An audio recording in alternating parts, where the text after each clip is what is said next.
Hi, I'm Chris from Pyrodigital, and in this video I will show you how to use the internal option in autofire mode. First of all, you have to select your table by data table mode and select. In this case, I will select 0. Now you have to plug in your network cable. In autofire mode, you have to turn the key to the fire position if it is safe to do so. After that, I'll choose internal. Now I can start firing by holding the enable button and press fire.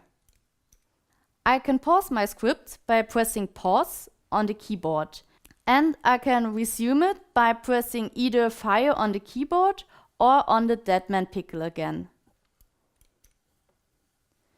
I can also jump through the script lines by using the up and down keys.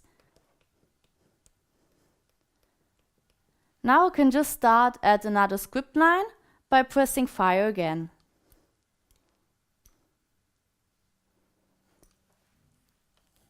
As always, you can find more information and videos on our website pyrodigital.com.